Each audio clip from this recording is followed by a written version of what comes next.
दिक्कत हमारी एक और है इनके सामने, मैं आपको बताऊं इनकी मानसिकता ऐसी क्यों हो जाती है। मैंने बड़े बड़े वाइस चांसलरों को देखा है साहब, मिनिस्ट्री में जाकर के अंडर सेक्रेटरी और डेस्क ऑफिसर को जाके नमस्ते और प्रणाम करते हुए। पेशेवर लोगों को देखा है मैंने अपने प्रोफेशन के अंदर।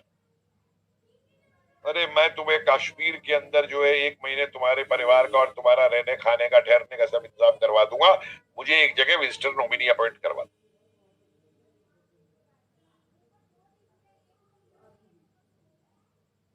गलती तो हम में भी है ना, हम क्यों अहमियत देते हैं उनको। मुझे एक बात बताइए, कोई चीज गलत करता है आईएएस ऑफिसर, कितने उठ के खड़े हो जाते हैं, कितना किस पे दम है जो उसके खिलाफ उसके बोलते हैं। सोशल मीडिया पे लिख देगा, ट्विटर पे लिख देगा, फेसबुक पे लिख देगा, लेकिन जब एक्चुअल चीज आएगी। एक और तमाशा इस देश के अंदर बन गया है, आज भी मैं देख रहा हूं, कल भी देख रहा हूं, किसी विस्टा प्रोजेक्ट को लेकर के कुछ दिन से एक वो सोशल मीडिया पे अफवाह फैलाई जा रही थी कि साहब वो सारी मस्जिद जो है वहां की वो तोड़ दी जाएगी जो इस प्रोजेक्ट के अंदर में आती है। वो तो कोई दिल्ली का कोई जिहाद, दिल्ली का एक जिहादी जो मंत्री है, वो मंत्री जने कैसे बन गया इस देश के अमानतुल्लाह नाम है, क्या नाम है उसका, सुनिए ना। उसके कहाँ का है, नियामतुल्लाह है, अमानतुल्लाह है, अल्लाह की मतलब शहर है, क्या है। उसने चिट्ठी भी लिखी, मस्जिद तोड़ दी जाए। मेरा एक यहाँ पे बहुत नम्र सवाल है साइकोलॉजिकल, मनोवैज्ञानिक को, भैया मेरे अभी कोई मस्जिद तुम्हां तोड़ी नहीं गई, किसी मस्जिद को आज भी नहीं पहुंचाई गई, तो आपको तकलीफ हो गई, आप सोशल मीडिया पे इतने परेशान होकर के उठ गए। और जो 3,500 मंदिर इस देश के अंदर सदियों से तोड़ा गया, जिनको तोड़ के मस्जिदें बनाई गई, तब क्या इस देश में किसी का मस्तिष्क या किसी का दिल आहत नहीं हुआ था।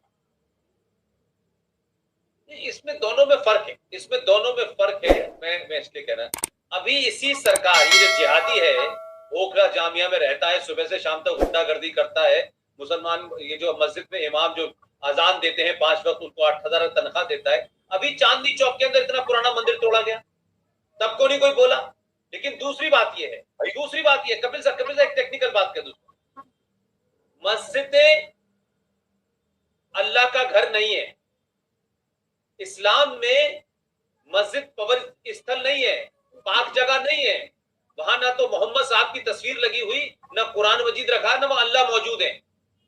पूरे पूरे पूरे मक्का में जिस जगह मोहम्मद साहब ने नमाज पढ़ी, उसे तोड़ करके वहां पे समतल कर दिया गया।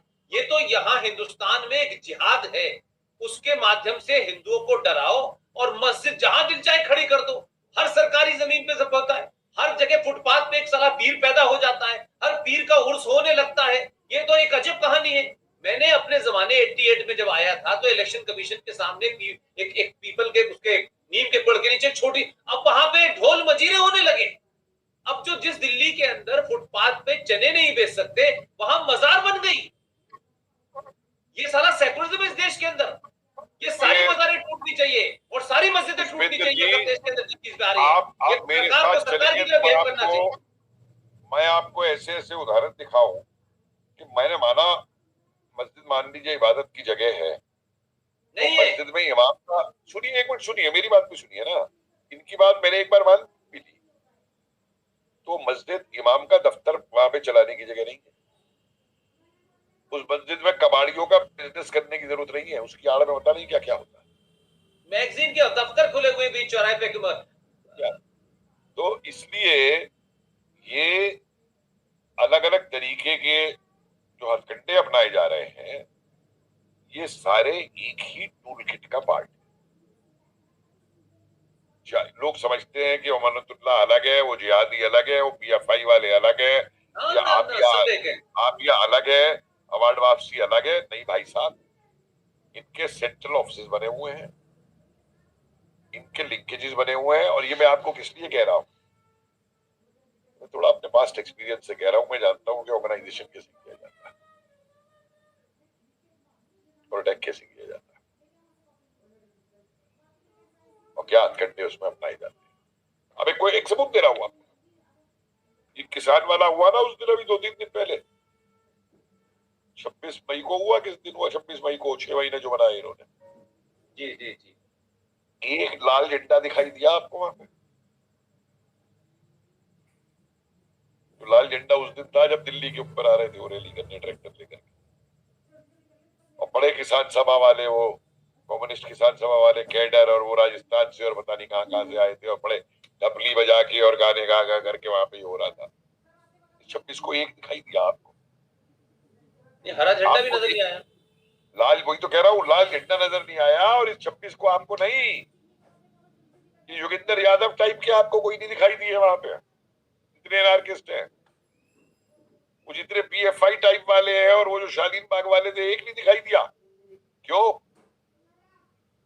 पहला असूल इनका, अपने कैडर और अपने आदमी को बचाए रखो, उसे कोविड में नहीं मरने देना, लड़ाई में काम आएगा। बेवकूफ है, लड़ते तो क्या, छोड़िए अब कहा जा रहे हैं उसमें। लेकिन इन लोगों में, और एक बात मैं आपको बता दूं, आज प्रेजेंट सरकार के लिए नहीं, भारत की किसी भी सरकार के लिए, जो सरकार एक राष्ट्रवादी दिशा देना चाहती है, उसके लिए सबसे बड़ी समस्या खड़ा करने वाले जो है इस देश के, सबसे पहले जो ब्यूरोक्रेटी के अंदर कुछ एक माफिया बैठा हुआ, सन 47-45 से एक बहुत बड़ा माफिया है हिंदुस्तान की ब्यूरोक्रेसी। आपने खुद मुझसे उस दिन कहा था जब नेताजी म्यूजियम पे बनाने वाली बात थी, कि प्रधानमंत्री ने जो ट्वीट किया था 21 अक्टूबर को जाते हुए लाल किले से पहले, कि लोग बाल नोच खाएंगे मेरे, ऐसी ऐसी फीडबैक दी जाती है बीएमओ के अंदर जाकर के लोग, और डिफरेंट तरीके से ऑपरेट करते हैं। अंडमान के अंदर मोदी जी ने इतना बड़ा सम्मान दिया वहां पे जाके, के वो स्वराज और दीप वापस नाम रखे जो नेताजी ने रखे थे, और झंडा फहराया। उस प्रोग्राम तक को विफल करने के लिए यह फैला दिया गया कि साहब अंडमान में तो बहुत सारे हिंदुस्तानियों को मारा था आजाद फौज। ये नहीं मालूम कि अंडमान 1 साल तक जापानियों के पास रहा था, और नेताजी सुभाष चंद्र बोस ने वापस लिया था जापानियों से कि तुम्हारा इस पे कोई हक नहीं, भारत की भूमि।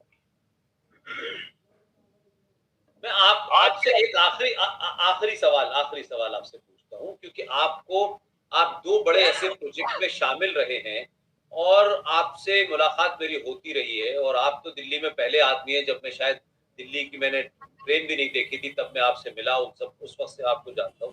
आप 2 बड़े प्रोजेक्ट में शामिल रहे और लगातार आपका ब्यूरोक्रेट से वो होता रहा। प्राइम मिनिस्टर के ऑफिस से कुछ चलता है, कल्चरल सेक्रेटरी तक कुछ और हो जाता है, आप वहां जो है अपना प्रेजेंटेशन कुछ देते हैं, कलकत्ता पहुंचते पहुंचते कुछ हो जाता है, यहाँ जो आपका ये जो पूरा आपने मेमोरियल बनाया यहाँ कुछ हो जाता है। तो ये मसला क्या है? आप हम समझते थे 2014 के बाद से कुछ हुआ, तो क्या आपको लगता है, आपने तो कई सारे एक्सपीरियंस है आपके, क्या आपको लगता है कि अभी भी ब्यूरोक्रेट जो है वो अपनी मनमानी कर रहा है क्योंकि उनके कुछ आका सरकार में मंत्री हैं और वो उस वजह से उसके क्या है, मतलब मैं देखिए हर तरीके के लोग हैं। मैं आपको एक चीज बता दूं, मुझे कहने में कोई भी वो नहीं है, क्योंकि जिसने जो काम किया है उसको उसका क्रेडिट मिलना चाहिए। कि अगर उषा शर्मा जी डीजी नहीं होती आर्कियोलॉजिकल सर्वे ऑफ इंडिया की, तो ये म्यूजियम 23 जनवरी तक कभी भी जो है पूरे नहीं हो सकते थे टाइप के।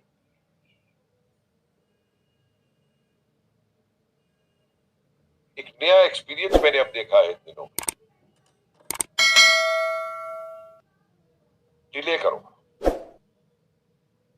अगर मान लो पीएमओ से कोई चीज आ गई है, उस चीज को डिले करो, और जब टारगेट डेट नजदीक आने लगे तो हल्ला मचा दो कि इतनी कम समय रह गया है, पूरी कैसे होगी ये बात, क्या वो होगी, और उसमें फिर अपनी मनमानी करो।